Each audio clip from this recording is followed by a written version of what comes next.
What's up, everybody? Welcome to another episode of the Nothing But Nuggets podcast. Today, I have a guest with me all the way from Lancaster, Pennsylvania, Brian Funk. He is a serial entrepreneur that specializes in investing in multiple different asset classes, short-term rentals, as well as hotels and motels. And he does a really amazing job of showing and teaching people these same exact strategies. So I definitely want to get him on the podcast because, as we know, there's a lot of different financial recession type of climates coming our way. And I want to bring on some quality people that can give you some good insight how to build a solid and sustainable portfolio through these weird times. So welcome, Brian, to the podcast. Hey, thanks, Antoine. Appreciate you having me on here. Yeah. So tell everybody who you are, introduce yourself, and let us know your story. All right, well, let's go. So I grew up in Lancaster, graduated high school, and my dad was like, hey, if you're not going to go to college, you got to learn how to do this real estate thing. So at about 20 years old, I started buying real estate with my brother. The first property was just a townhouse we bought for $52,000. And it really snowballed from there at a young age. I was involved in my family business full time doing excavating work. So I started as a laborer, worked how to be an equipment operator, and then later a foreman and other positions in my family business, and also a partner in the business. But also on the side, I was building this real estate portfolio for about 8 years, from when I was about 20 to I was 28. My brother and I built a portfolio about 35 units. Really just one deal into the next, some flipping the equity to one deal to another that was a larger deal. And back then real estate was sexy like it is. My friends were like, what are you doing? Like, you're working at night, weekends, running these things. And I honestly was getting a little bit burnt out. I was self-managing everything, my brother and I, doing some of the maintenance on our own too. And so my dad was like, just sell these things and be done with them, even though he loves real estate and still is an investor today. But he's like, just focus on the family business. So we did listen to our father, who got us started in the business. But all hindsight, I should have just hired a property manager and refinanced these deals and pulled some cash out. But all in all, great learning experiences. There's 8 years being a part-time real estate investor. And then I just continued in the family business, working into an executive role later. And there was some real estate opportunities also in the family business over those years. So 3 years ago, I got out of the family business. I decided to sell out and move on. I wanted to get back into real estate full time. And so I wasn't able to do it immediately. But before I went full time real estate, my wife and I scaled an Etsy shop just out of the basement of our house, making, laser cut home decor and wedding decorations and things like that. We scaled a business, and then we sold it last year.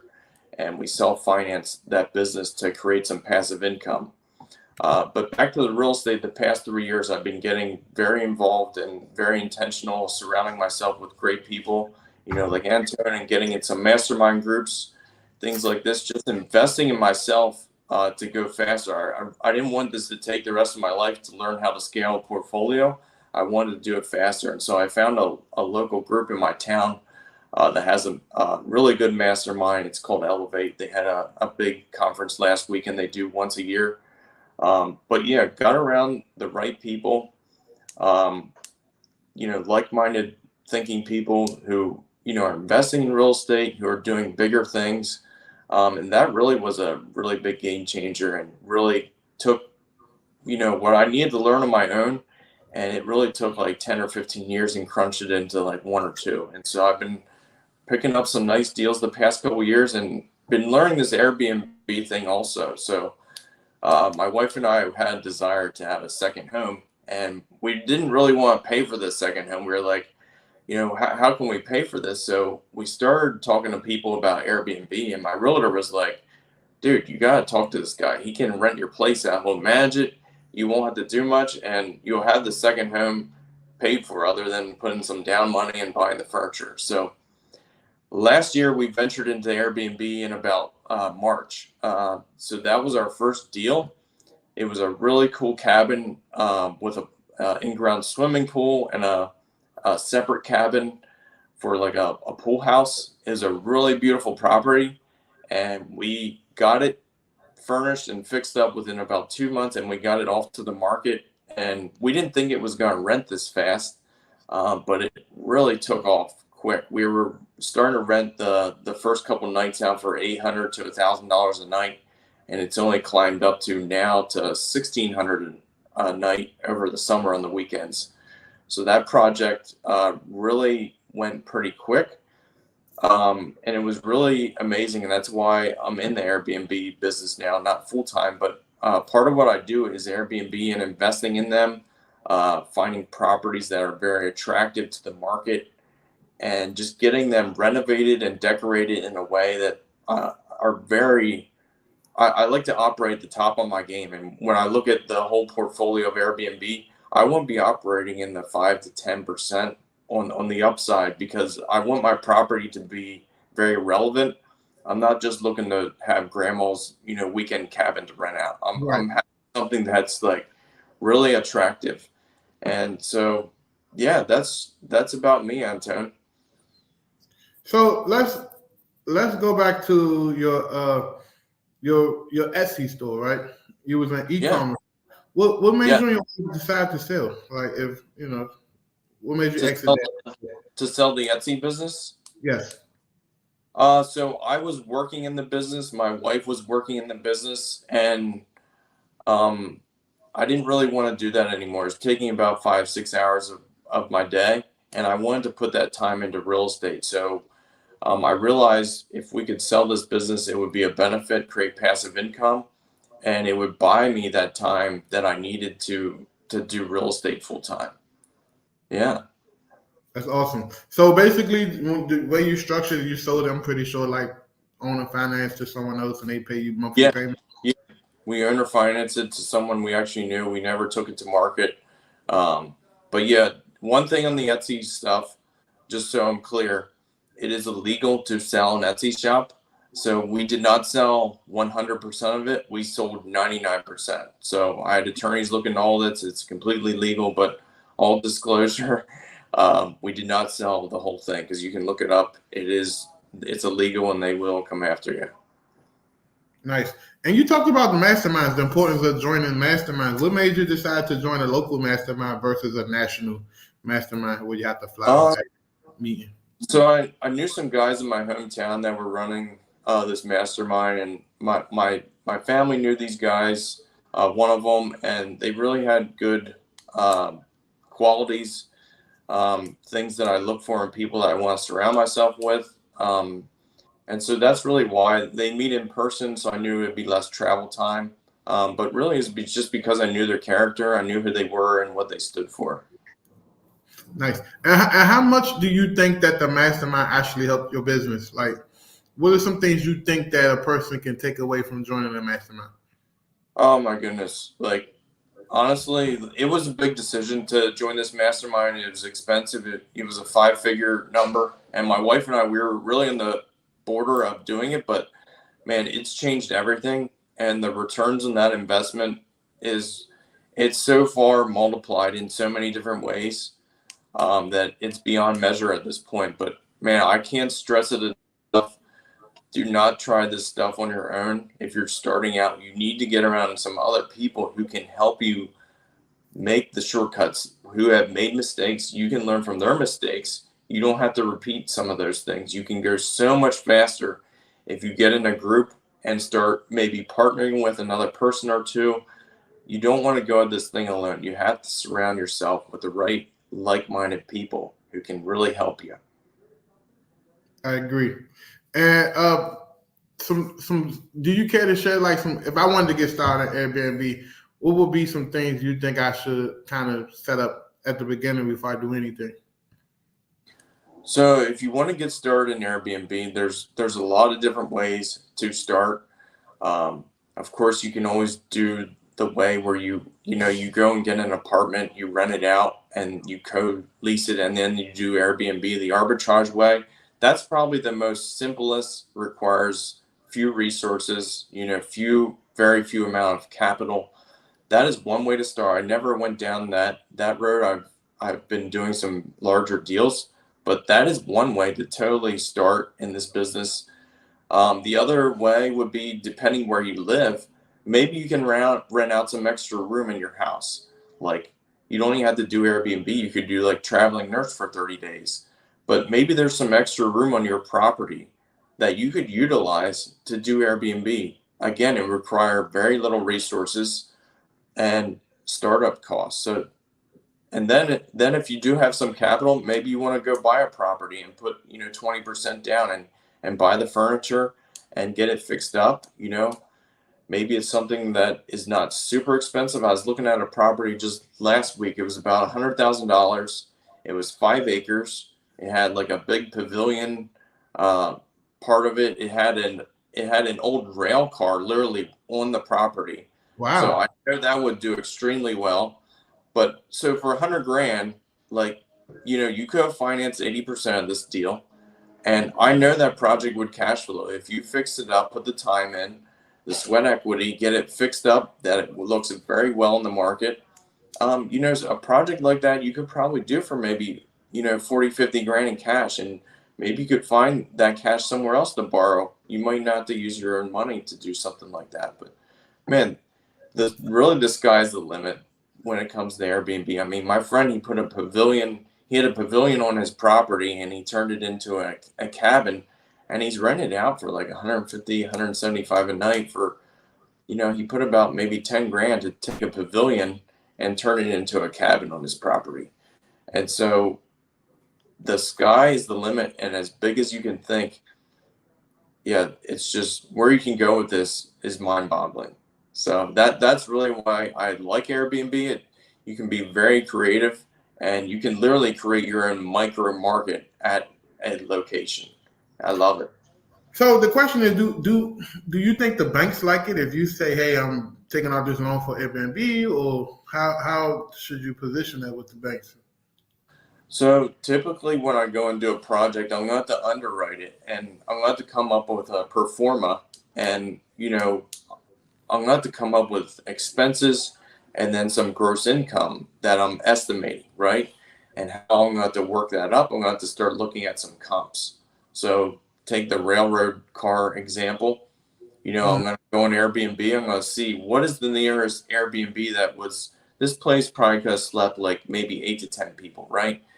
Super unique. It's going to be hard to like compare to something else, but hey, what's within 5 or 10 miles of this place, maybe farther, that sleeps that amount of people? How much are they getting a night? And I can start to underwrite a deal. Like, I'm going to have to take, spring through fall is probably a little bit busier, in Pennsylvania where I'm at. The winter is probably a little bit slower. So you got to start factoring some of this in. But you can underwrite a deal. You can get the expenses. That's not too hard. The realtor that's selling the project, he should be able to get those for you. You get the taxes, figure your insurance out, figure your mortgage payment out, and something like this, and you can underwrite a deal. And then you can take that to a bank and be like, hey, would you finance 80% of this for me? I got 20% down in closing costs. Can you finance this for me? So that's really where you need to start on a project like this. Nice. So most likely like a local bank, nothing really big institutional. Yeah, there is some banks who are more specialized in Airbnb. The last 3 I've done all local banks that I have relationships with. But if you have a problem with the local bank, there's always the option to go to like one of these banks that's more well known for doing short-term rentals. So tell us about your other strategies. I know you just don't only invest in real estate. Yeah, so I've always liked multifamily. I learned that business years ago. And so multifamily is still a great thing to invest in. You have to be careful because I feel the market is getting a little bit maybe at the peak. But hey, depending on the market, depending on where you're at, maybe it's not. Maybe it's still the demand for housing is so high that you can pay those high numbers. But I would proceed with caution right now with multifamily. But I still love investing in it because it's a great asset class. People always need a place to live. I think the last I heard, there's 5,000 houses short, in America from places to live and things. So Mhm. With higher interest rates, I think it's putting people in a place where they're going to be possibly renting more. I'd see the market going that way. But man, I really love multifamily investing. So most of your stuff, I'm assuming, is in Pennsylvania. Yeah, yep. What kind of cap rates did you see out there? Like when you go to buy, is there a criteria within the cap rates, or you don't buy houses? I mean, on multifamily with pitch roofs over flat roofs. Like, what criteria would you look for? Cap rates are one thing I don't pay as much attention to. I do pay more attention to the cash flow. I mean, the cap rate is essentially based off the cash flow. But yeah, I'm definitely looking at how I'm underwriting this deal and how much it is going to cash flow day one. We're going into some little bit of uncertain times. And so you really want to underwrite your deal with some room. So the higher the cash flow, I would say the better, the safer, the more recession proof it's going to be. Um, yeah. But yeah, the cap rates in Lancaster, nicer stuff is 4 or 5s, and your class B could be your 6, 7, and 8s, and it just all depends. Nice. And on the call earlier, I know you said you own hotels. Tell me about like what made you pick hotels out of everything else. So when I was in the family business, we invested in a hotel together as a company, and so basically it was off a relationship of my father. He had a relationship with a guy who was also investing in the hotel, and so we all got together and talked to him. But I would say I don't have a ton of experience like going and buying like 100 room, 200 room hotel. That's not where all my experience would be. I'm more versed in short-term rentals and multifamily. But I think if you have the right location, the right amenities, hotels can be a great investment also. Nice. So, so what do you see yourself in the next 12 months? I ask all my guests that. Like, what's one of your objectives for the next 12 months? I mean, I'm going to keep buying. Rates are obviously going up like everyone's seeing. I did get a quote just this week on a commercial property, 60-unit multifamily out towards Ohio. And he said he can probably be in the fives at a 20-year AM. And, I didn't think that's bad. That's not scary. Of course, it hurts the cash flow a little bit. But together, my partners and I, we're still looking to buy units in great locations that have, really great cash flow. I'm not looking to buy Class A stuff. I'm looking to buy, middle of the road or even a little bit under that. Just maybe in this season, people might be stepping down a little bit, and I want to have the right product to to take to market. I don't want the best apartments on the block right now if I'm going to continue buying and investing. Nice. But yeah, we're going to keep buying. We're going to keep buying projects that cash flow really great. And yeah, obviously proceed with caution, but still there's always opportunity. People get confused that opportunity for some reason goes away or changes, or it can, but it's always somewhere. And so you just had to go, you had to find that opportunity in a way that you can harness it and put it into your portfolio. That's amazing. Yeah, I know you got a master class tomorrow. Let's talk a little bit about that if you don't mind. Yeah. Yeah. So I have a master class tomorrow. It's about a 2-hour class on Airbnb and short-term rentals. Um, I'll be bringing on some guest speakers. I'm bringing in my wife. She does interior designing. She's staged a total of 4 projects that have done amazing on the market. And so she has a lot of knowledge and wisdom and how to stage and lay out a property. She's going to be just downloading on you guys if you show up, just how this is done, where to buy stuff, what to look for, how to price it, just some things like that to help you on your short-term rental journey. I'll be bringing in my partner. He was in the first group in my course. I have an Airbnb course, 12-week course, and he was in the first group. I ended up partnering with him because he wanted someone who could help him along and just someone who was in it before.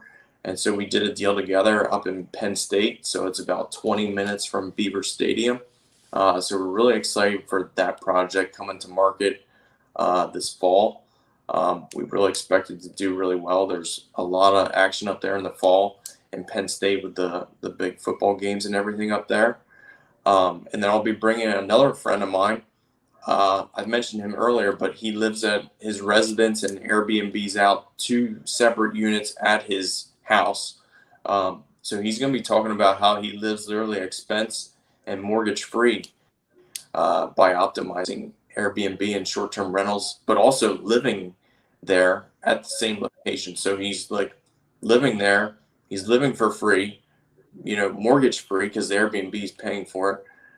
And it's a beautiful thing. So I'll be going through all these topics, and then, my 3 steps, I'll be tapping into that also.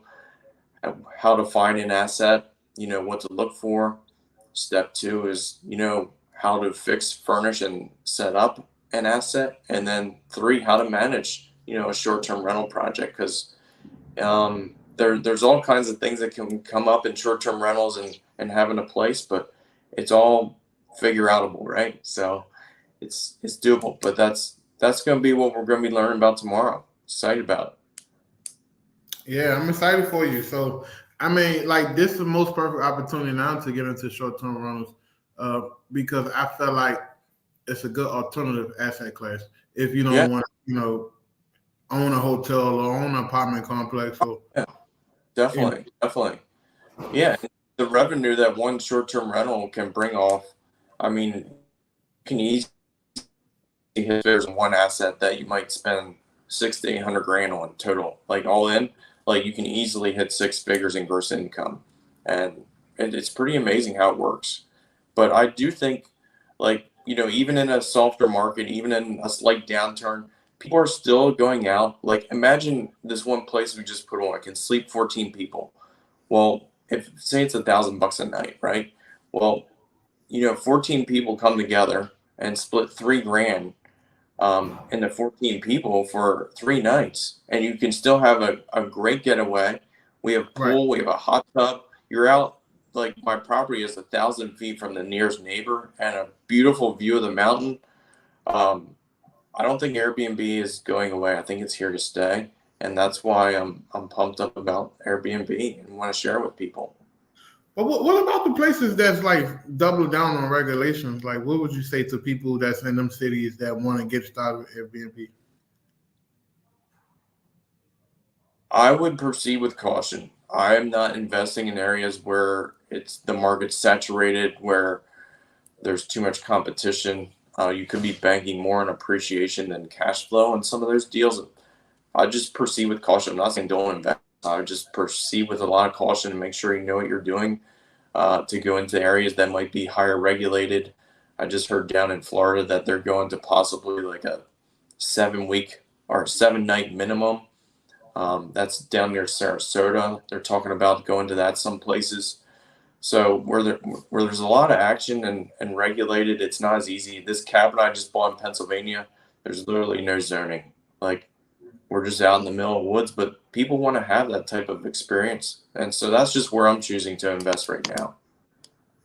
Yeah, I noticed like Pennsylvania, like, is really a place known for like remote traveling, like, Poconos and all these different places. Man, I went on the website to try to book something for my wife. I'm like, this place is a little expensive. You would think it'd be cheaper, but they're actually getting top dollar. Yeah, you can. That's awesome. Yeah. So, I'm sorry. Anything you want to leave with the people with today? Any last final words? I would just say, like, if you're starting out, try and get around some people, like Antoine, invest in yourself first. Don't, I hear all these people, putting the stocks. It's like, how much have you invested in yourself? Because you got to treat yourself like $1 million racehorse, like, and take care of yourself, right? So make sure you're really investing in you to go faster, to get around the right people who want to, uplift you and point you in the right direction. I just can't hit that home enough because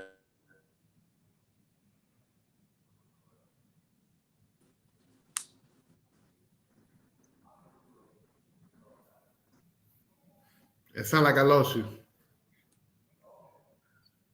I lost. Yeah, you kind of went out for a second. I can hear you again.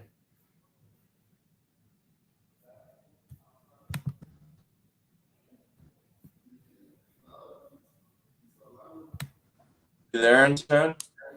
Yes, I'm here. Okay.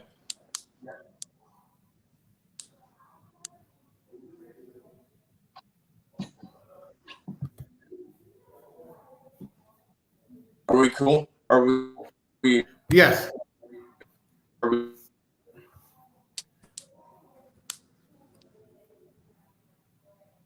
We're good to go. Appreciate you. Talk to you soon. Hey, definitely. Hey, take care. Good talking, Antoine. Okay, bye bye.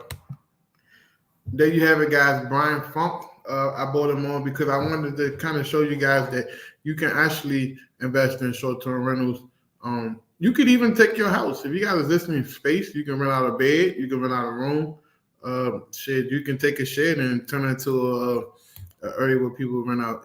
You can even go to the car auction and get a mobile home or a trailer, set it beside your house, hook up some electrical, and rent it out. There's no excuses when it comes to creating money using alternative assets such as the Airbnb or short-term rental model. So if you want to know more about that, he's having a masterclass tomorrow. The link is in my bio.